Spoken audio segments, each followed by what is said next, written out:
Oke, Assalamualaikum warahmatullahi wabarakatuh. Kembali lagi bersama saya Rahayu NIM C206. Di sini saya akan membawakan materi untuk pengganti praktikum metode kuantitatif pertemuan ke-12. Jadi materi yang akan saya bawakan yaitu terkait dengan polinomial ortogonal.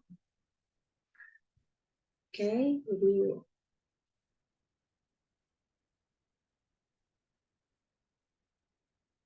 ya di sini sudah tertera judulnya yaitu polinomial ortogonal.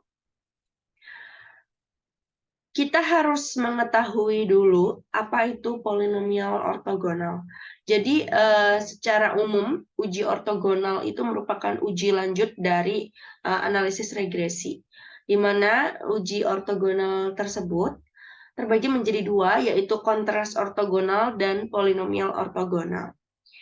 Nah, di sini yang kita bahas adalah mengenai polinomial ortogonal, yaitu sebuah pendekatan regresi yang dilakukan pada rancangan dengan faktor kuantitatif dan jarak antar taraf faktor sama. Pendekatan ini dilakukan apabila ingin menentukan taraf faktor yang mengoptimalkan respon yang diamati. Jadi intinya, ciri utamanya adalah faktornya itu bersifat kuantitatif. Apa contoh nyata dari faktor yang bersifat kuantitatif atau pengamatan yang bersifat kuantitatif? Misalnya adalah analisis hubungan panjang dan bobot. Itu merupakan faktor yang sifatnya kuantitatif dan kemudian dilakukan yang namanya regresi. Nah, setelah itu nanti akan diamati uji lanjut polinomial ortogonal untuk mengetahui kira-kira faktor panjang keberapa yang akan mempengaruhi bobot ikan sekian, misalnya seperti itu. Itu adalah contoh penerapan nyatanya. Kemudian kita masuk ke ciri-cirinya. Ciri-cirinya adalah jarak antar taraf faktor yang sama, ulangan sama, dan model yang dipilih adalah model tetap atau fixed model. Pendekatan regresi polinomial ortogonal ini dapat diterapkan dalam percobaan faktorial, split plot maupun split block. Nah, selanjutnya di sini ada koefisien polinomial ortogonal. Ini merupakan salah satu komponen perhitungan penting yang harus ada dalam polinomial ortogonal. Nah, nanti sifat dari koefisien ini ya, itu ada yang linear, kubik, kuadratik, dan juga kuartik. Kalau linear itu berarti pangkatnya 1, kalau kubik itu pangkatnya 2, kalau kuadratik itu pangkatnya kalau kubik pangkatnya 3, kalau kuadratik pangkatnya 2, dan kalau kuartik itu pangkatnya 4. Kemudian di sini disebutkan bahwa suatu derajat polinomial ke n digunakan untuk mengetahui hubungan antara peubah respon Y dan peubah prediktor X yang diujikan dengan menggunakan rumus seperti yang tertera pada layar. Sebenarnya rumus ini adalah rumus atau model observasi dari analisis regresi linear berganda. Tetapi kembali lagi ke pengertian awal bahwa polinomial ortogonal atau uji ortogonal itu merupakan uji lanjut dari analisis regresi seperti itu. Nah, mungkin langsung saja ke studi kasusnya. Di sini disebutkan ada data pengamatan bobot dari ikan nila budidaya yang diberi perbedaan suhu sebagai berikut. Nah, ini kan ada berbagai macam suhu ya. Sehingga nanti dia akan diketahui kira-kira yang keberapa, suhu berapa yang akan mempengaruhi bobot ikan nila tersebut. Nanti kita akan bahas ini di Excel. Nah, selanjutnya ini ada daftar pustaka yang digunakan dalam pembahasan kali ini. Oke, mungkin kita akan menuju ke pembahasan studi kasus melalui Excel.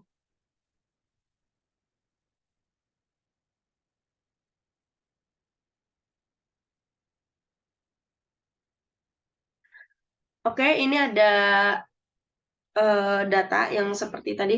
Mohon maaf, ini harusnya bukan distributor ya, tapi ini suhu.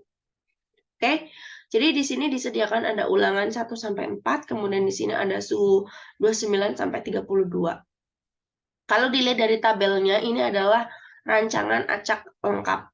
Jadi kita harus menggunakan rancangan acak lengkap terlebih dahulu untuk melakukan perhitungannya. Langkah pertama adalah kita menghitung sigma YJ. Sigma YJ adalah jumlah dari komponen ini ya, komponen di ulangan pertama.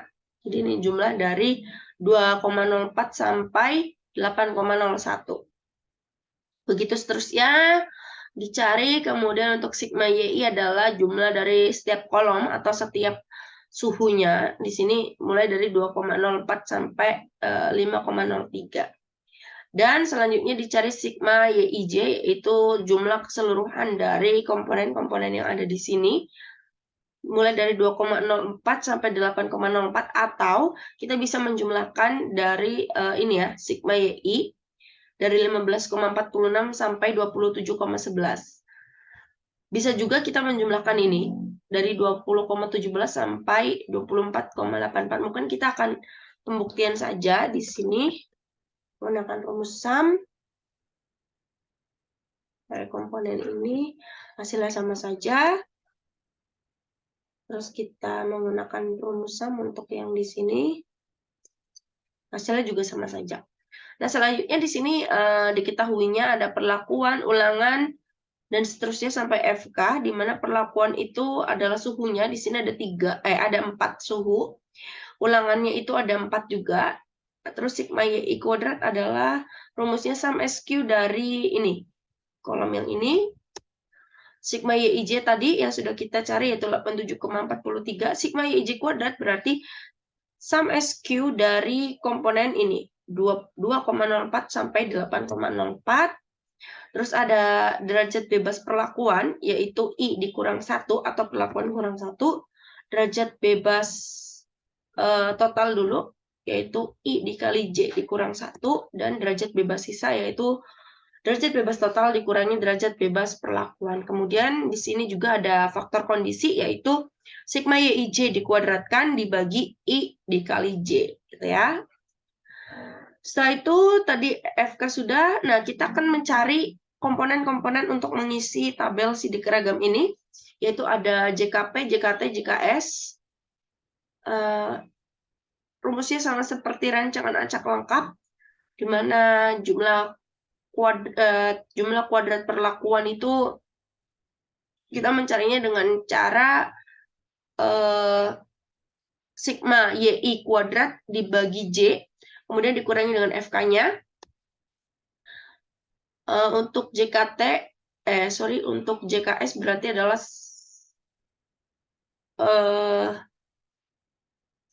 ini S ya, harusnya JKT dulu berarti. Harusnya adalah sigma YIJ kuadrat dikurangi dengan FK-nya. Lalu JKS ini adalah JKT dikurangi JKP. Nah, untuk KTP berarti tinggal JKP dibagi DBP, ya ini. JKP dibagi DBP. KTS berarti JKS dibagi DBS. F hitungnya berarti KTP dibagi KTS.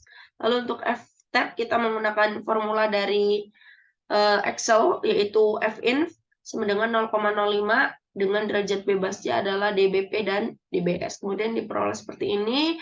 Kita pindahkan ke tabel sidik ragam. Kita simpulkan melalui F-hit-nya bahwa diperoleh F-hit-nya itu lebih besar daripada F-tab. Berarti maknanya adalah tolak H0. Jika tolak H0 artinya setidaknya terdapat satu perlakuan perbedaan suhu yang mempengaruhi bobot ikan nila. Nah, karena di sini interpretasinya adalah setidaknya terdapat satu dari 4 perlakuan suhu ini, kan berarti kita tidak tahu yang mana yang mempengaruhi.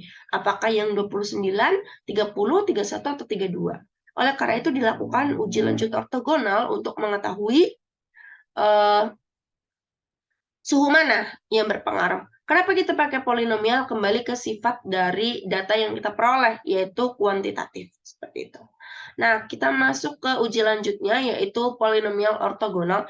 Jadi, kita harus mengetahui dulu koefisien pembanding ortogonal atau CI-nya. Karena perlakuannya ada 4, maka menggunakan 3 derajat polinomial. Kenapa menggunakan 3 derajat polinomial? Ini adalah 4 dikurang dengan 1. Perlakuannya kan 4, ya, kemudian kita kurangkan dengan 1 sehingga diperoleh 3 derajat polinomial, artinya dia termasuk dalam kubik gitu ya. Nah, ini diperoleh koefisien pembandingnya. Kalau linear itu seperti ini, P1, P2, P ini adalah perlakuan 1 sampai 4 ya. Ini disesuaikan dengan tabelnya, kemudian diperoleh sigma CI kuadrat. Nah, lalu kita membuat tabel bantu ya untuk menghitung CI kali YI. CI itu adalah ini, jadi P ini adalah min 3 ya, dikali dengan YI-nya. YI-nya adalah yang ini 15,46 dan seterusnya ini dicari sampai ke kolom yang ini. Nah, berikutnya adalah kenapa di sini PQRS? PQRS ini adalah diibaratkan sebagai suhu, bahwa P adalah suhu 29 derajat Celcius, Q adalah 30 derajat, R adalah 31 dan S adalah 32. Lalu kita membuat tabel bantuan seperti ini dengan komponennya adalah QI sigma CI kuadrat, R kali sigma CI kuadrat, JK QI, F hit dan F tap dengan rumus seperti ini yang sudah saya blok ini ya. Ini. Oke, untuk mencari QI kan kita butuh sigma CI kali YI, berarti kita menjumlahkan ini yang linear min 46,38 sampai min 81,33 dan seterusnya, tinggal kita tarik ke bawah seperti itu. Terus sigma CI kuadrat berarti ini kita kuadratkan gitu ya. Oke. Selanjutnya adalah ini udah sigma CI kuadrat ya, sudah sum SQ, berarti tinggal kita pindahkan saja. Dan yang R kali sigma CI kuadrat berarti tinggal ulangannya itu adalah C39. Kita lihat C39. Oh, sorry. Ulangannya ini 4 gitu ya. Oke, tinggal mengikuti saja rumusnya. Nah, apabila sudah, nanti tinggal kita bandingkan antara F hitung dengan F tap-nya. Ternyata diperoleh yang pertama adalah tolakan 0, yang kedua gagal tolakan 0, dan yang terakhir adalah tolakan 0. Dengan kesimpulan seperti ini. Kalau di tolakan 0 berarti suhu yang teratur dapat menghasilkan bobot amatan ikan yang mempengaruhi kurva linear. Karena ini yang pertama kan linear ya. Yang kedua itu kan kuadratik. Nah, ini karena gagal tolakan 0 berarti tidak mempengaruhi. Nah, kalau yang ini tolakan 0 lagi karena dia di kubik berarti dia suhu yang teratur menghasilkan bobot amatan ikan yang mempengaruhi kurva kubik. Oke, mungkin untuk studi kasusnya cukup sampai di sini. Kurang lebihnya mohon maaf, saya akhiri. Terima kasih dan wassalamualaikum warahmatullahi wabarakatuh.